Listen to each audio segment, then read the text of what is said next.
Kita nggak sombong dan jumawa ya, tapi dengan sekuat semewah ini kalau nggak sampai juara di FIFA Asian Cup, nah kita nih yang ketar-ketir nih. Ya, jadi kalau melihat dari mewahnya skuad dari timnas Indonesia ini memang mewah banget sih, mewah banget kalau menurutku ya. Jadi kalau melihat kemarin kemenangan dari Malaysia, Vietnam dari Malaysia itu ya, juga kita ketar-ketir tuh ngelihat penyerang yang kayak gitu tuh. Terus Malaysia juga nggak tinggal diam, dia juga menambah amunisi baru kan ya. Terus dari Thailand juga, Thailand ternyata kan pakai lapis kedua seperti itu kan. Nah, makanya kita tetap harus waspada dengan itu semuanya guys ya. Oke, sebelumnya welcome back to Clipping Bola yang selalu bikin ketar-ketir ya. Kira-kira apa nih ya yang bikin ketar-ketir saat ini ya, yang tadi udah aku bahas ya. Oke, sebelumnya aku ucapin terima kasih buat semua sahabatku Clipping Bola yang sudah subscribe, like, and comment ya. Semoga kalian selalu sehat dan dilancarkan rezekinya, amin ya. 90% yang menonton video ini itu belum banyak yang subscribe, langsung aja ditekan tombol subscribe-nya ya. Oke, langsung aja kita reaction Clipping Bola yang bikin ketar-ketir nih. Kali ini apa ini yang bikin ketar-ketir ya? Kita gaskan guys.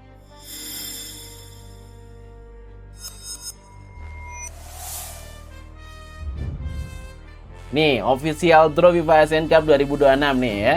Indonesia itu satu grup dengan Malaysia, India, dan juga Singapura ya di Division 1 ya. Terus yang di grup B itu ada Thailand, Vietnam, Filipina, dan juga Pakistan. Nah, ini kira-kira siapa nih nanti yang bikin atau yang menjadi juara grup ya. Kita tuh wajib ya dengan tim yang sekuat, yang mewah seperti itu. Kalau kita nggak sampai juara grup dan masuk final kan aneh gitu kan.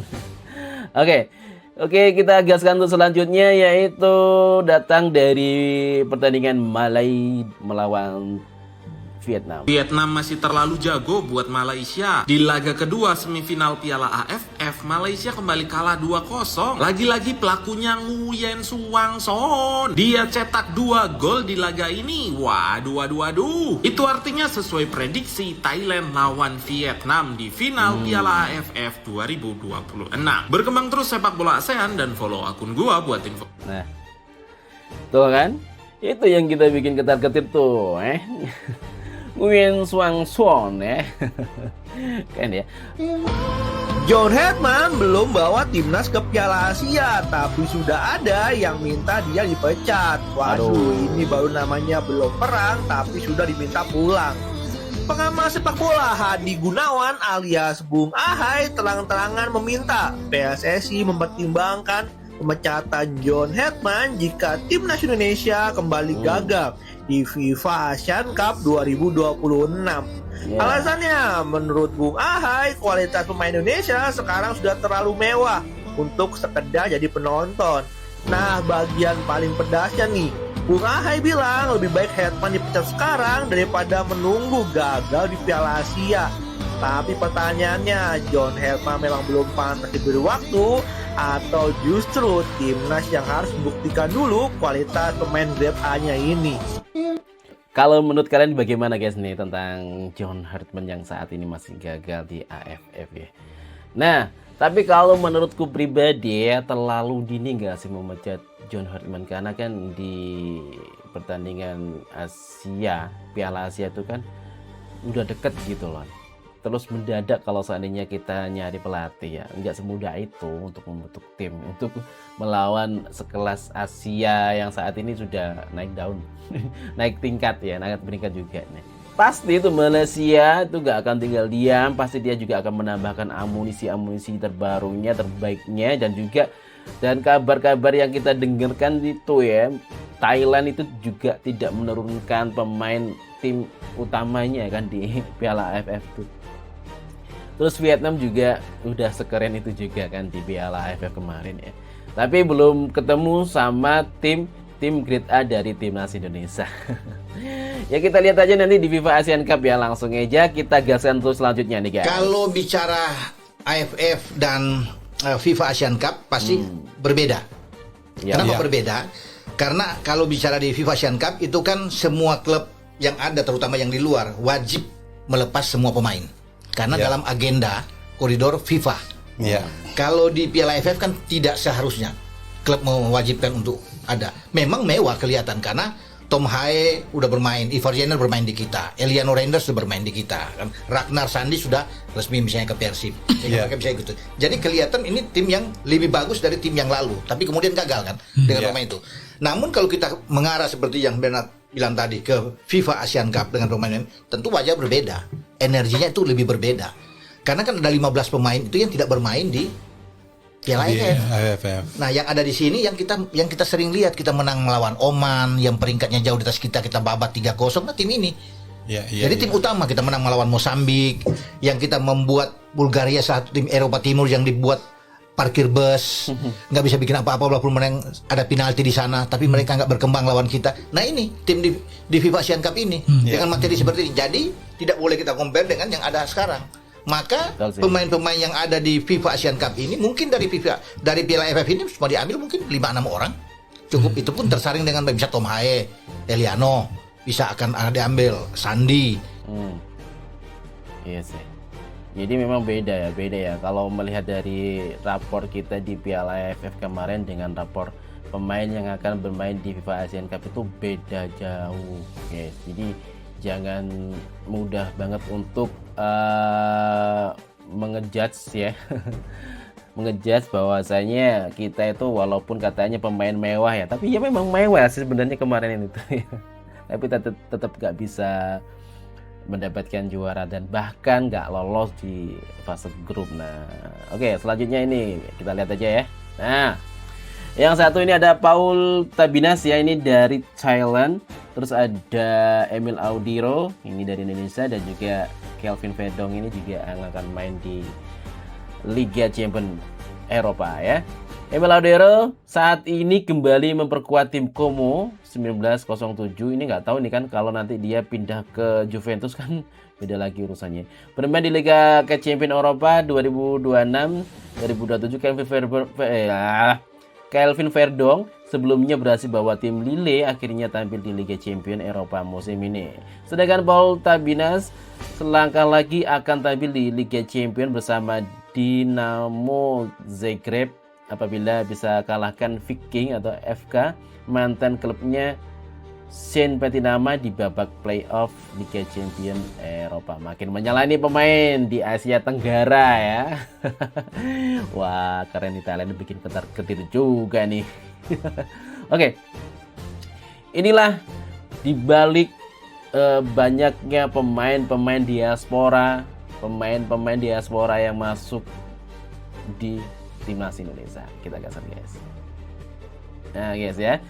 Oke, JICS dan Tom Haye melakoni debut bersama timnas Indonesia pada Maret 2024 dan dalam ajang kualifikasi Piala Dunia 2026. Tanpa bermaksud mengecilkan kontribusi pemain diaspora yang lebih dulu bergabung, kita harus jujur mengakui bahwa kehadiran Tom Haye dan juga JICS membawa dampak besar. Saat ini keduanya berstatus sebagai pemain inti dan senior di klub masing-masing ya. Kehadiran mereka bukan hanya menambah kualitas di dalam lapangan, tetapi juga menjadi magnet luar biasa. Sejak momen itu, banyak pemain keturunan Indonesia lainnya yang mulai melirik dan akhirnya memutuskan untuk bergabung bersama timnas ya. Dengan segala kontribusi dan dampak positif yang sudah diberikan, maka tidak layak jika kita pihak-pihak yang mencoba menyudutkan Tom Haye ya. Apalagi jika cara yang digunakan adalah dengan melibatkan orang-orang yang selamanya dikenal sering membuat gaduh dan memecah belah perjalanan timnas dalam beberapa tahun terakhir ini ya. Jangan sampai kayak gitu ya. Kita itu juga walaupun mereka itu besar di luar negeri, tapi dia kan punya darah Indonesia ya. Dia juga termasuk orang Indonesia, apalagi dia kan ke Indonesia tuh namanya dia tuh pulang. Ya kan? Kita tetap wajib untuk menghargai sesama manusia, sama orang Indonesia gitu guys ya. Oke, selanjutnya ini kita gaskan aja ya guys ya. Piala Asia sebagai parameter, lalu patokannya dan habis itu kualifikasi Piala Dunia gitu. Baru kita bicara evaluasi. Iya. Kalau ini kan target antara sebetulnya kan. Iya. Berarti itu pas dievaluasi pas berapa Mas? 53, 54. Usia lu. Anak gue kayaknya udah selesai, udah mau kuliah, udah kuliah tuh. Tapi nggak apa-apa. Kalau gue sih Terus Coach John sampai Piala Asia lanjut. Terus sampai 2030. Terus. Tapi kalau semua diaspora main mah di ASEAN mah harusnya peluang kita lebih gede lah. Nah kan 60-40 lah. 60-40. Gue bilang gak gampang juga. Kan gue selalu bilang walaupun 50-50 malah. pemain diaspora kita Oke. semua ada di sini, lawan Vietnam full team, lawan Thailand full team, nggak akan mudah juga menurut gue gitu. Iya, Menang-menang mungkin, tapi nggak akan mudah. Maksudnya nggak akan yang wah kita akan ngebantai Vietnam, kita akan ngebantai Thailand, nah ya gitu, nggak juga. Guys ya. Walaupun kita itu sekarang pemainnya mewah, kita juga sadar diri ya. Kan bola itu bulat bundar gitu kan. Apapun bisa terjadi di lapangan hijau nanti. Tapi sekarang kan kita lagi pamerin tuh ya skuad-skuad yang mewah yang ada di timnas Indonesia. Kita wajib bangga dong. Iya nggak sih? Iya nggak? Iya dong ya. Oke. Nah ini juga ternyata kemarin kayak katanya Piraci gitu ya. Ya kita lihat ya langsung aja ya. Bukan agenda FIFA, jadi poinnya poin receh. Buat apa Piala AFF? Tunggu dulu. Tapi Thailand sama Vietnam sama-sama bisa push rank. Thailand naik ke peringkat 91, sedangkan Vietnam naik ke peringkat 98 ranking FIFA. Setelah melalui Walaupun dia AFF itu ya, walaupun dikatain piala receh ya, tapi juga bisa naikin ranking FIFA loh guys. Oke, ini terbaru guys ya, berita dari Roberto Carlos yang katanya masuk jadi mualaf ya ini ya, kita gaskan guys. Ya oke. Roberto Carlos sangkal masuk Islam, rumor itu tidak benar ya. Oke. Ini ya, Roberto Carlos membantah rumor dirinya telah memeluk agama Islam. Pemain berkepala pelontos itu menegaskan bahwa ia menghormati Islam tetapi tidak pernah menyatakan masuk kepada Islam, masuk Islam maksudnya ya. Isu tersebut mencuat setelah pernikahannya dengan pengusaha sekaligus agen sepak bola asal Maroko, Souhaila ya, Chairi, yang digelar dengan sejumlah tradisi bernuansa Islami. Carlos menjelaskan rangkaian acara pernikahan disesuaikan dengan latar belakang keluarga dan tamu yang hadir ya. Saya sangat menghormati Islam dan sungguh menyenangkan melihat istri saya berdoa. Namun rumor beredar tentang saya memeluk agama Islam tidak benar, katanya Roberto Carlos seperti itu guys. Jadi terjawab sudah ya pertanyaan kita kemarin, apa benar gitu kan ya. Oke. Kemudian masih dengan Bung Harpa dan dengan kritik pedasnya ini kita gaskan guys. kalau sampai nggak juara juga sih, menurut gue bukan hanya keterlaluan, harusnya sih udah out aja. Apakah Sadis federasi bisa untuk memberikan kado buat kita setelah kita sekarang begitu kecewa gagal sampai dengan menuju semifinal aja nggak bisa? Kado apa FIFA Asian Cup? Iya. Aduh, pertama ini kan Kenapa ada hadahnya? iya, maksudnya separah itu kita sampai berharap friendly match. Ini kan sebenarnya friendly match kan sebenarnya gitu basicnya. Ada yang bilang kan ini AFF versi resminya. Iya. Yang gue tahu sih ya oke lah, 50-50 sih menurut gue. Oke. Karena Berarti oke lah. belum tentu juga ya. Ya karena di grup, gue rasa kalau di grup harusnya kita bisa juara lah. Nah ketemunya kan kemungkinan besar sama Thailand sama Vietnam. Iya ya kan itu lagi. Iya, maksud gue nggak gampang juga gitu. Jadi 50-50 lah.